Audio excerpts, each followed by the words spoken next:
Get your hands off those books. Show me your ID now.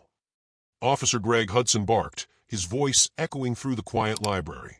Every head turned as a tall white police officer towered over a petite black woman stacking novels at the checkout desk. Nobody knew it yet, but by sundown the whole city would be talking about this moment, and the cop would be the one begging for mercy.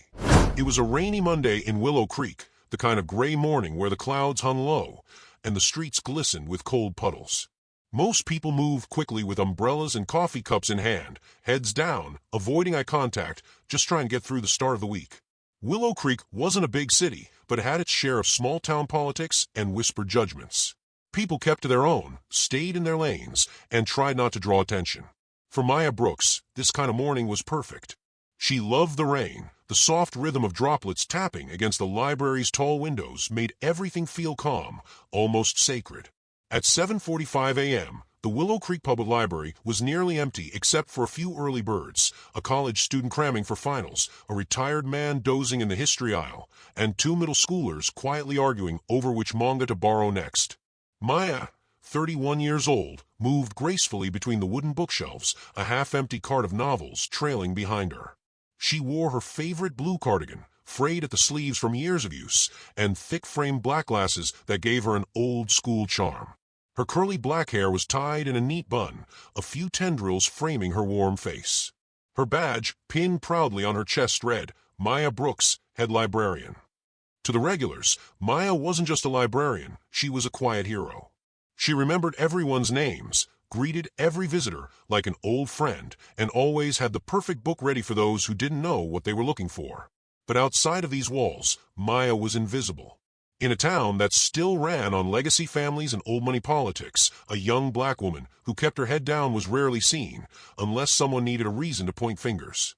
That morning, Maya was shelving the last few books from the African American literature section when she noticed the door creak open. A gust of cold air swept through the entrance as a man stepped inside, shaking raindrops off his jacket.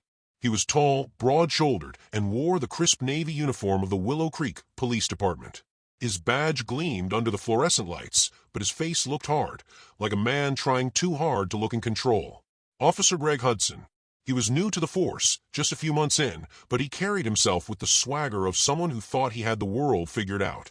Rumor had it that he transferred from a nearby district after a misunderstanding involving excessive force, but nothing had ever been confirmed. What was confirmed, though, was his habit of making the wrong kind of assumptions. Hudson scanned the room, jaw tight, eyes sharp. He didn't greet the front desk clerk. He didn't ask questions. He walked straight past a new arrival's display and into the heart of the library, like a predator sniffing the air. Maya barely noticed him at first, too focused on lining up the worn spines of James Baldwin and Toni Morrison novels. She didn't hear his boots thud on the carpeted floor until they were almost right behind her. You there, stop what you're doing. Turn around. The voice was loud, sudden, and laced with authority. Maya froze, her hand resting on a hardcover copy of The Color Purple. Her heart skipped a beat, not out of guilt, but confusion. Slowly, she turned to find herself staring up into the hard eyes of Officer Hudson. Her voice was calm but cautious. Can I help you, officer? Hudson didn't answer right away. He crossed his arms and narrowed his gaze. We got a call about suspicious activity at this library. And you match the description. Maya blinked. Suspicious activity? At a public library? On a rainy Monday morning. She looked around. No one else seemed alarmed. In fact, most people were pretending not to watch, unsure of what was unfolding. I'm the head librarian, she said evenly. Is there something I can help you with specifically? But Hudson had already made up his mind. ID now. Bag. Empty it. Let's see what you're hiding. His tone wasn't that of a man conducting a professional inquiry. It was laced with disdain, the kind born from prejudice rather than reason. His hand hovered near his belt, close enough to his holster to send a message. Maya's cheeks flushed, not with fear, but with that deep sting of humiliation. She could feel the eyes on her, the student in the corner, the old man behind the globe display. Even the teenagers were watching, silent now, their comic books forgotten. Her voice trembled slightly, not from guilt, but rage held tightly beneath the surface. Officer, I assure you, you've made a mistake. I've worked here for 8 years. There's no. I said now. Don't argue. something shifted in the room. The college student quietly pulled out his phone and started recording from behind a shelf. The tension thickened, every second stretching longer than the last. Maya reluctantly opened her bag and placed it on the checkout desk. Inside, a half-eaten granola bar, a journal, a few pens, and a battered copy of To Kill a Mockingbird. Hudson reached inside anyway, rifling through her belongings with no warrant, no cause, just assumption. A silence fell over the room, heavier than before. "You always got something to hide," he muttered under his breath. And that was when Mrs. Green, the elderly assistant librarian, came rushing in from the back. Her voice cracked with fury. "Officer, what do you think you're doing? That's Maya Brooks. This is her library." But Hudson didn't even turn to her. "Ma'am, stay back. I'm conducting an investigation. I suggest you don't interfere." And just like that, Maya, an educated, community-serving, law-abiding woman, was being treated like a suspect in her own place of work. Not because she had done anything wrong, but because in Officer Hudson's eyes, her skin was enough. What he didn't know, what would become clear very soon, was that Maya wasn't just the head librarian. She was also the younger sister of Willow Creek's mayor, and the next chapter in this story was about to blow his world apart. Without warning, the stillness of the library shattered. Officer Hudson slammed his palm down on the checkout desk with a loud thud, startling everyone within earshot. The sound bounced off the high ceilings and echoed like a warning shot through the quiet building. "You!" he barked, pointing directly at Maya Brooks, who had just placed a stack of returned novels onto the desk. His tone was aggressive, a mix of accusation and assumption. "I've had reports about someone stealing from here. Show me your ID." For a moment, time seemed to pause. Maya's hand froze midair. Her eyes darted toward Hudson, wide with confusion and disbelief. She wasn't used to being addressed that way, certainly not here, in the place she considered sacred. Around them, the air thickened, tension creeping in like a fog. The few patrons present turned toward the commotion. An elderly man in the genealogy section looked up from his newspaper. A pair of middle schoolers browsing graphic novels stepped behind a bookshelf. And a young college student, eyes alert, slowly pulled his phone from his hoodie pocket. Maya swallowed hard. Her cheeks flushed, the heat rising in contrast to the cold drizzle still tapping against the windows outside. But she didn't allow her voice to waver. "Sir, I work here," she said, her tone even and respectful. "Is there a problem?" But Officer Hudson wasn't here for a conversation. "Don't get smart with me." His eyes narrowed, and a mocking smirk twisted the edge of his mouth. "You people always have excuses. Empty your bag. Now." The words, "you people," cut through the room like a blade. Maya flinched, not visibly but deep inside. She had heard that phrase before. Too many times. And she knew exactly what it meant. The library patrons stood in silent discomfort. Some looked away, pretending to read. A mother clutched her toddler's hand and slowly made her way toward the exit. No one said a word. No one stepped in. Maya, feeling the weight of every watching eye and every unspoken judgment, took a deep breath and tried to remain calm. But inside, her thoughts spiraled. Why is he doing this? Is this really happening here? Does he even see me as human right now? Her hands trembled as she slowly unzipped her brown leather tote bag and laid it gently on the counter. Inside was nothing more than the simple contents of her life. A worn-out wallet with a faded library ID and a photo of her niece tucked into the sleeve. A small container of trail, mix she hadn't eaten yet. A highlighter. A pen. And a battered, much-loved copy of To Kill a Mockingbird, its corners soft from rereading. Maya gently turned the bag toward him and stepped back, saying nothing. But Hudson wasn't looking for truth. He was looking for something to justify his ego. He reached forward and pushed around the items without gloves or care, picking up the book and flipping through it as though a stolen iPhone might fall out of the pages. "You always got a way to cover it up, huh?" he muttered with a sneer. "Always think you're smarter. Maybe you're hiding something else. Step outside with me." Now. Maya stiffened. There it was, the power play. Taking her outside, separating her from witnesses, from safety, from the comfort of her community space. She didn't move, and neither did the young teenager sitting alone in the back corner of the library. He was about 15, thin-framed, dressed in an oversized hoodie with a cracked screen iPhone clutched in trembling hands. From the moment the yelling began, he had quietly started recording. His thumb tapped, record, the second Maya was told to empty her bag. He had seen things like this online: police overreach, racial profiling, people being treated like criminals simply for existing, but never in person. And certainly not in Willow Creek, where people like to pretend things like this didn't happen. The boy's heart pounded in his chest, but he kept the camera steady, zoomed in just enough to catch both faces. Maya noticed him out of the corner of her eye. Their gazes didn't meet, but his presence gave her something unexpected: courage.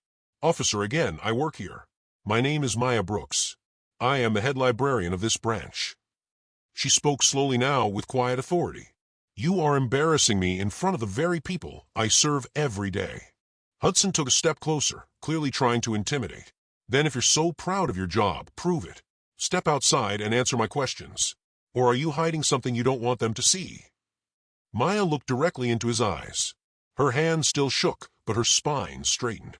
"No, I will not step outside with you. Not without a warrant. Not without a reason. Not because you walked in here with assumptions and a uniform." She could feel her voice trembling, but it didn't break. The college student stepped closer now, still filming. The tension was unbearable. The energy in the room had shifted. It was no longer just discomfort, it was quiet defiance. A small, shaky voice spoke from behind the history and culture section. Why is he talking to her like that? She didn't do anything. It came from one of the middle schoolers, no older than 12. The other one whispered back, "Because she's black. That's why." Hudson heard it. His jaw clenched. But then, just before things could escalate further, the glass front doors opened, and a gust of wind swept in along with a figure in a red blazer and high heels that clicked sharply against the tile.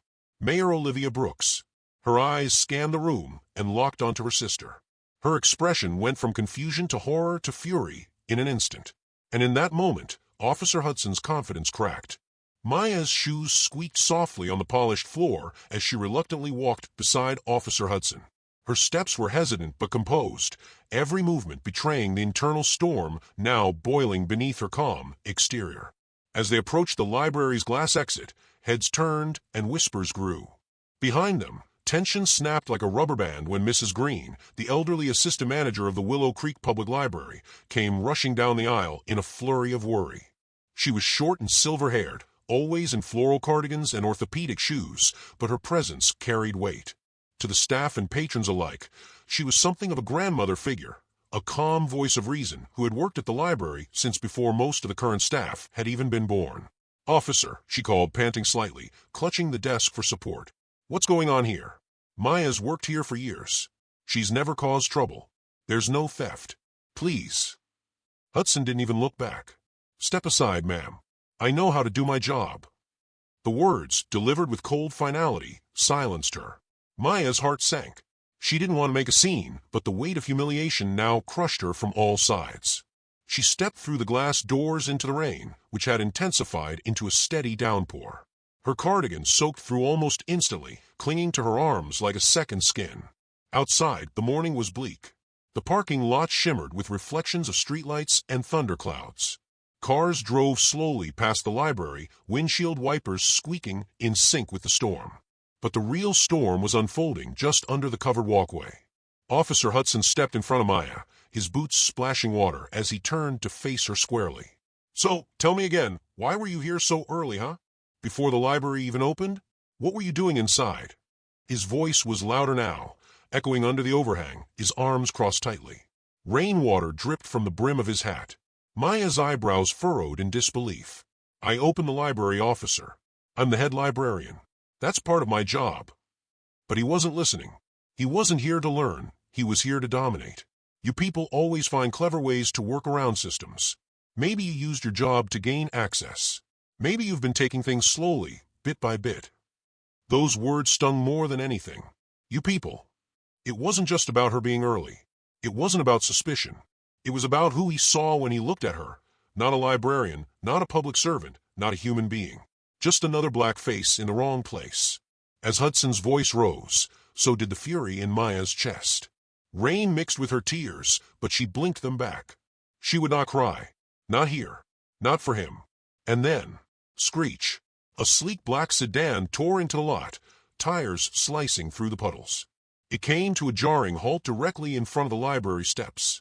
The doors flew open, and out stepped a woman whose very presence sliced through the storm like lightning. Mayor Olivia Brooks. Tall, composed, drenched in elegance and fury. She wore a tailored red blazer that screamed power and black heels that clicked with authority, even on wet pavement. Her umbrella stayed folded in her hand. She had no time for shields today. Gasps rippled from the doorway, where patrons and staff now gathered behind the glass, peering out to witness the unfolding drama. Hudson froze. He recognized her instantly. Everyone in Willow Creek did. She was the city's first black female mayor. A Harvard Law graduate, fiercely intelligent, unapologetically vocal, and she did not make surprise visits unless something was wrong. Olivia's eyes scanned the scene. Her gaze locked on Maya, soaked, shivering, silent, then shifted to Hudson, smug, rigid, stunned. The air practically vibrated with tension. She stormed toward them, her voice like thunder.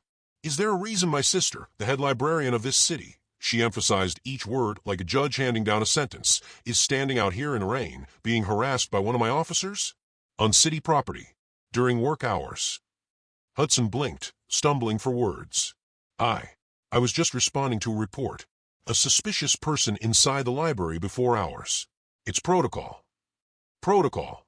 Olivia cut him off, her tone sharper than the wind. "Or prejudice. Because from where I stand, the only suspicious behavior I see is yours." She took another step forward. Hudson instinctively stepped back. "Let me get this straight, officer. You received a vague report with no description, came here, saw a black woman shelving books, and decided she was a criminal? You demanded she empty her bag, humiliated her, drag her outside into the rain, and never once thought to check her ID, which clearly states she works here." Hudson opened his mouth, but no words came. "I suggest you take a long look at what you've done. Because your badge doesn't give you the right to degrade hardworking citizens, especially not on city grounds. Not on my watch." Maya stood frozen, her eyes fixed on Olivia, the sister who had always been the fighter, the protector. The storm in red. The rain pounded harder. The doors behind them creaked open as Mrs. Green and several bystanders came outside, recording everything. The teenager from inside earlier now stood just behind the mayor, his phone camera still aimed steadily at Hudson. Mayor Brooks turned to him. "You filming, young man? Good. Keep rolling. The people need to see this." The moment felt bigger than just them. Bigger than Willow Creek. It was about every quiet act of injustice that had gone unnoticed. Every assumption. Every casual humiliation. Hudson looked down, soaked and speechless. His voice came out barely audible. "Ma'am, I didn't know she was your sister." Olivia stared him down. "That's the problem. It shouldn't matter who she is. No one deserves to be treated like this. Not a stranger. Not a sister. Not anyone." She turned to Maya, her voice softening. "Come inside. You don't owe him another second of your dignity." Maya hesitated. Then, slowly, she stepped back under the library awning, her sister placing a hand gently on her back. The crowd parted. People clapped softly. Others bowed their heads in quiet solidarity. And Officer Hudson? He stood alone in the rain, the full weight of his mistake soaking in. By now, the once quiet library had become the epicenter of a scene that was quickly spiraling into something much bigger. What began as a private moment of humiliation had turned into a public reckoning. A crowd had gathered, students, teachers, retirees, parents with children in tow, some still inside, others stepping into the drizzle with umbrellas tilted toward the commotion. But one thing united them, the glow of their phone screens, all aimed at Officer Greg Hudson. From every angle, he was being filmed, his once commanding voice now lost in a sea of murmurs and the quiet hum of online outrage building in real time. Just 15 minutes ago, Hudson was in control. Now he was standing in front of a wall of digital eyes, all capturing what would soon become headlines across the state. Mayor confronts racist cop outside library in viral showdown. The teenager from earlier, quiet, steady, was still filming. His video had already been uploaded. The caption read, "Cop Harasses Librarian. Didn't know she was the mayor's sister." The clip had been viewed over 4,000 times in 5 minutes. Meanwhile, Maya stood still beside her sister. Her hands, once trembling, now rested calmly at her sides. Her curly hair clung to her forehead, soaked by the rain, but her posture remained tall. Not proud exactly, but unbreakable. She had said nothing since Olivia arrived. She didn't need to. Mayor Olivia Brooks stood like a pillar of fire, arms crossed, heels dug into the wet pavement. Her red blazer was now damp and sticking to her skin, but the symbolism remained fierce. This was not just a public official defending a family member. It was a reckoning, a long-overdue confrontation of power, prejudice, and pride. When she finally spoke, she didn't raise her voice. She didn't need to. Her words were sharp, deliberate, and final. "Officer Hudson."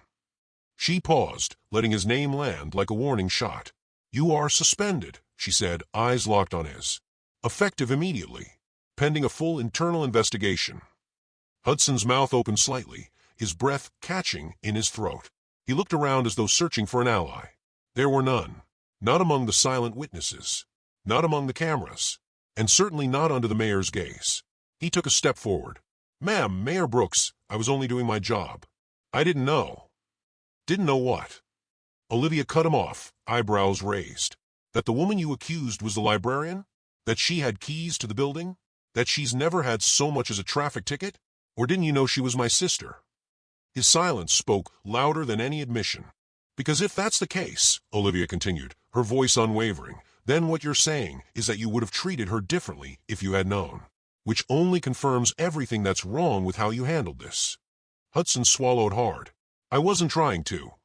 "You were trying to assert power you never earned," she said coldly. "And now you'll answer for it." Around them, the air was thick with tension and quiet nods of approval. Some clapped, just softly. A couple of library staff members stood inside, watching with tears in their eyes. One whispered, "About time." The mayor then turned toward Maya, her tone softening like rain hitting dry soil. "Maya, come inside. This is your home. No one has the right to make you feel like you don't belong." Maya didn't move right away. Her eyes remained on Hudson, not in anger, but in clarity. In that moment, she became the voice of every black woman who had been doubted, disrespected, or dismissed. Not just by strangers, but by systems built to overlook them. Her voice, steady as a mountain, broke the silence. "Maybe next time, officer, you'll think twice before you judge someone by their skin and not their character." It wasn't a scream. It wasn't revenge. It was truth, spoken plainly, and that made it hit even harder. Hudson's mouth twisted slightly, as if trying to form a reply. But nothing came. His once commanding frame now looked smaller, his posture hunched, the rain matting his hair, as he realized there was no salvaging the moment, not with cameras still rolling, not with Olivia watching, and certainly not with the internet catching fire. The tension broke as the library doors opened, casting a warm yellow glow onto the cold gray sidewalk. Inside, familiar faces waited. Staff, regular patrons, even a few city officials who had rushed over after seeing the video. There were no cheers, no grand celebration, just solidarity. Maya took a breath, then stepped forward. As she walked past Hudson, she didn't flinch, didn't cower. Her back was straight. Her pace was measured. Every footstep spoke volumes. "This is still my space. You didn't take anything from me." Olivia joined her, wrapping a protective arm around her shoulders. The two sisters stepped through the glass doors, soaked but dignified. Inside, the staff greeted her not with words, but with nods. Silent respect. Mrs. Green dabbed her eyes with a tissue. "Welcome home, honey," she whispered. The automatic doors slid shut behind them with a soft swoosh, leaving Hudson and the rain behind. Moments later, inside the library, Maya was handed a towel and a cup of warm tea. Olivia began making phone calls, first to the city's HR department, then to the chief of police. Outside, Hudson finally walked away. But it was too late. Within the hour, the video had crossed 500,000 views, hitting Twitter trending lists under #LibraryJustice and #MayaBrooks. News vans were already rerouting to Willow Creek, and citizens from neighboring towns began flooding the mayor's office with messages of support and outrage. But perhaps the most powerful response came from a 13-year-old who commented under the original video. She didn't raise her voice. She raised the bar. That's what strength looks like. Outro hook for video ending. He thought she was just another face behind a desk. He didn't know she was the soul of the community and the sister of its most powerful voice. Right arrow, what happened next shocked the entire city and sparked a movement that would change the department forever. Stay tuned for the final part of Maya's story, the aftermath, the reform, and the rise of a librarian who became a symbol of justice. Within hours of the confrontation, the world outside Willow Creek knew what had happened. The video of Officer Hudson harassing Maya Brooks, a black librarian doing her job, had gone viral with wildfire speed. It raced across TikTok, X, formerly Twitter, Facebook, and Instagram. By noon, it had over 1.8 million views. By evening, it was on the front page of major news outlets. Hashtag Justice for Maya and hashtag Read Without Fear trended nationwide. News anchors called it a shocking abuse of power and praised Mayor Olivia Brooks' swift intervention. Civil rights advocates called in from other states. Activist pages posted Maya's photo with bold captions. She stood her ground. She stood for us all. And Maya? She sat at her kitchen table, still trying to process it all. Her phone rang nonstop. Local reporters wanted interviews. Advocacy groups offered support. Her inbox was flooded with messages, teachers, mothers, city council members, even strangers from other countries, thanking her for her courage.